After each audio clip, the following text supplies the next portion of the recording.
The Top and Ball by Hans Christian Andersen. A whipping top and a little ball lay together in a box, among other toys, and the top said to the ball, "Shall we be married, as we live in the same box?"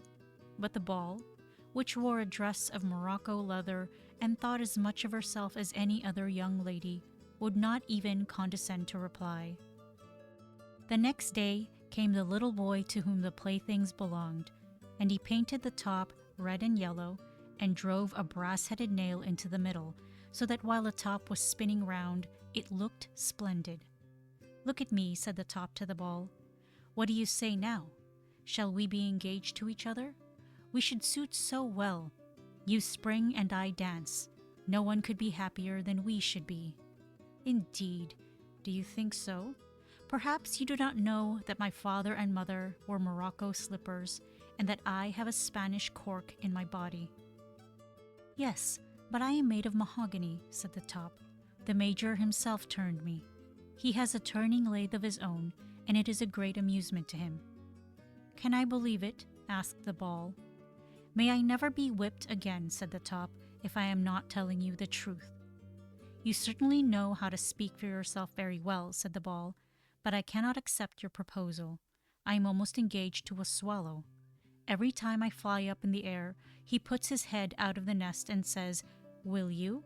And I have said yes to myself silently, and that is as good as being half engaged, but I will promise never to forget you." "Much good that will be to me," said the top, and they spoke to each other no more. Next day, the ball was taken out by the boy. The top saw it flying high into the air like a bird till it would go quite out of sight. Each time it came back, as it touched the earth, it gave a higher leap than before, either because it longed to fly upwards or from having a Spanish cork in its body. But the 9th time it rose in the air, it remained away and did not return. The boy searched everywhere for it, but he searched in vain, for it could not be found. It was gone. "I know very well where she is," sighed the top. "She is in the swallow's nest and has married the swallow." The more the top thought of this, the more he longed for the ball. His love increased the more just because he could not get her, and that she should have been won by another was the worst of all. The top still twirled about and hummed, but he continued to think of the ball, and the more he thought of her, the more beautiful she seemed to his fancy. Thus several years passed by, and his love became quite old. The top also was no longer young, but there came a day when he looked handsomer than ever, for he was gilded all over.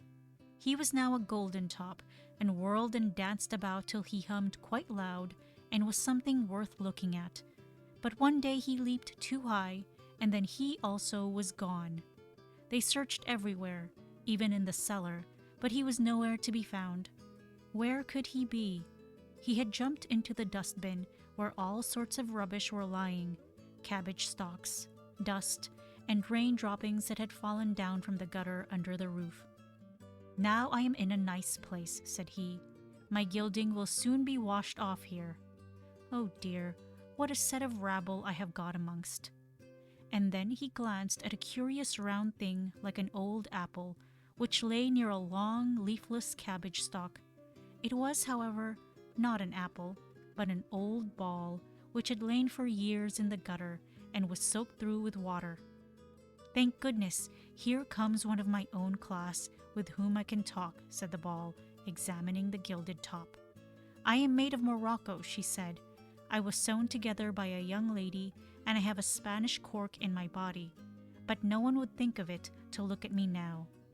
I was once engaged to a swallow, but I fell in here from a gutter under the roof, and I have lain here more than 5 years and have been thoroughly drenched. Believe me, it is a long time for a young maiden." The top said nothing, but he thought of his old love, and the more she said, the more clear it became to him that this was the same ball.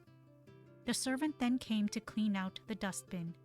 "Ah," she exclaimed, "here is a gilt top." So the top was brought again to notice and honor, but nothing more was heard of the little ball. He spoke not a word about his old love, for that soon died away.